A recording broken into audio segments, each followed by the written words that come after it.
Hi students, in this video I will teach you about factors which will be considered for starting a new business.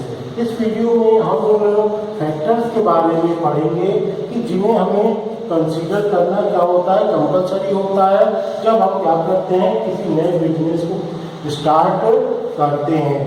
First point is selection of business activity. Every business is commenced when the idea of a business is conceived in the mind of a businessman. कोई भी business तभी start होता है जब उस business का जो idea होता है वो एक बिजनेसमैन के दिमाग में आता है. After getting the idea of a business, a businessman has to make a research about that idea. एक बार आइडिया बिजनेसमैन के दिमाग में आया कि हमें ये वर्क स्टार्ट करना है. उस आइडिया को आने के बाद एक जो बिजनेसमैन होता है उस आइडिया के बारे में क्या करते हैं, रिसर्च करते हैं. बिजनेसमैन क्या करते हैं, उस आइडिया के बारे में रिसर्च करते हैं. He has to research about that product which will be he has to produce. जो प्रोडक्ट वो प्रोड्यूस करने वाला है उसके बारे में वो रिसर्च करेगा कि how much amount of units he has to be sell in a market. की वो उस प्रोडक्ट की कितनी यूनिट्स जो है मार्केट में सेल कर पाएगा और उसकी प्रॉफिटेबिलिटी क्या होगी.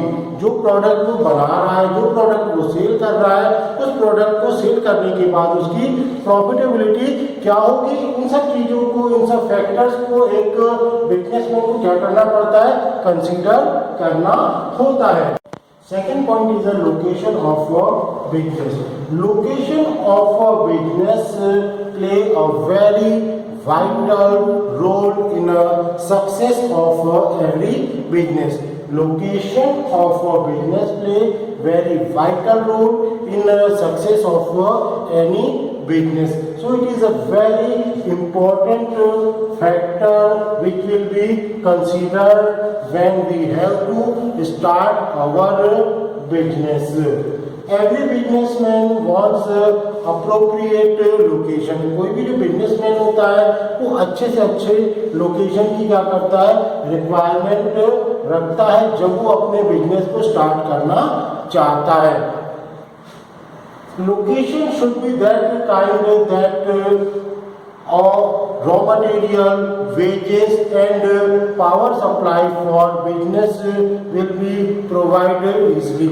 लोकेशन इस तरीके का होना चाहिए किसी भी बिजनेस का ताकि उसको रॉ मटेरियल, ताकि उसको जो रॉ मटेरियल जिसकी रिक्वायरमेंट होती है, पावर जिसकी रिक्वायरमेंट होती है और लेबर जो वहाँ वर्क करने वाली है वो उसको इजीली क्या हो सके, अवेलेबल हो सके. If a businessman get this kind of a location, if a businessman get this kind of a location, the cost of a production is become very low. अगर बिजनेसमैन को ऐसी लोकेशन मिल जाती है जहाँ पे कि उसको रॉ मटेरियल आसानी से सप्लाई हो जाता है, उसको पावर इजीली अवेलेबल होता है और जो लेबर है वो भी उसको इजीली अवेलेबल हो पाते हैं, तो ऐसी कंडीशन में क्या होता है, ऐसी कंडीशन में जो कॉस्ट ऑफ प्रोडक्शन है वो भी क्या हो जाती है, कम हो जाती है. क्यों? क्योंकि लेबर, रॉ मटेरियल की ट्रांसपोर्ट का खर्च उसका कम हो जाएगा, सभी जो उसके एक्सपेंसेस होंगे वो क्या हो जाएंगे, कम हो जाएंगे. अगर उसको ऐसी लोकेशन अवेलेबल नहीं हो पाती तो उसके एक्सपेंसेस भी इंक्रीज हो जाएंगे और इसी तरीके से जो कॉस्ट है वो भी बहुत ज़्यादा इंक्रीज हो जाएगी. Third point is workforce. Third point which will be considered is for starting a business is a workforce.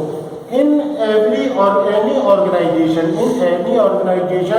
the owner is only not one. कोई भी जो ऑर्गेनाइजेशन होता है उसमें एक जो उसका जो मालिक होता है वो अकेला वर्क नहीं करता.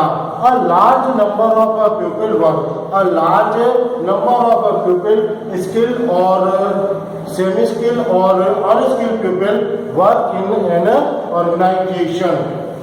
We have to think about that workforce. We have to think about that workforce. हमें ये ध्यान रखना चाहिए कि suitable person is appointed in a suitable job. हमें इस वर्कफोर्स में ये ध्यान रखना चाहिए किसी भी बिजनेस को स्टार्ट करते समय कि जो एक योग्य व्यक्ति है उसी को हम अपॉइंट करें और उसको उसकी कैपेसिटी और कैपेबिलिटी की अकॉर्डिंग ही उसको appointment the. Fourth important factor which have to be considered when starting business is the size of a business unit. There are two types of business unit. One is large size of a business unit and second is small size of a business unit. They are different. They both are different. If a businessman has a confidence, if a businessman has a confidence that he can make a large amount of sale of his product and he is able to raise large amount of funds from market. अगर किसी businessman को ये confidence होता है कि वो market से large amount में क्या कर सकता है, फंड रेज कर सकता है और अपना प्रोडक्ट जो है वो भी लार्ज अमाउंट में मार्केट में क्या कर सकता है, सेल कर सकता है, तो वो अपने बिजनेस को लार्ज अमाउंट पे क्या करेगा, स्टार्ट करेगा. वो अपने बिजनेस को बड़े अमाउंट बड़े लेवल पे क्या करेगा, स्टार्ट कर सकता है. लेकिन अगर किसी बिजनेसमैन को कॉन्फिडेंस नहीं है कि वो क्या कर सकता है कि एक लार्ज अमाउंट में मार्केट से फंड को क्या कर सकता है,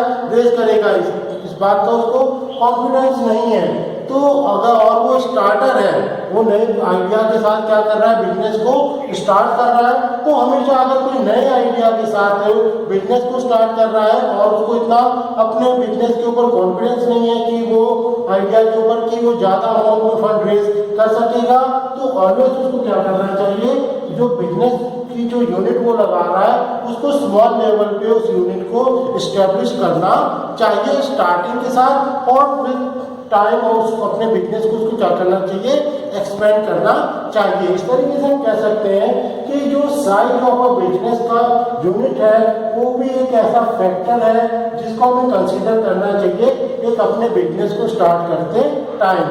अगर हम क्या कर सकते हैं, ज़्यादा फंड रेज कर सकते हैं तो लार्ज लेवल पे बिजनेस को स्टार्ट करेंगे, और अगर हम स्टार्टर है और हम ज़्यादा फंड रेज करने में कैपेबल नहीं है तो हमें स्मॉल लेवल के बिजनेस को स्टार्ट करना चाहिए. तो हमें ये चार फैक्टर जो है किसी भी बिजनेस को स्टार्ट करते समय कंसीडर करना चाहिए. पहला सिलेक्शन ऑफ एक्टिविटी है, दूसरा second is location, third is work force and fourth is size of a business unit.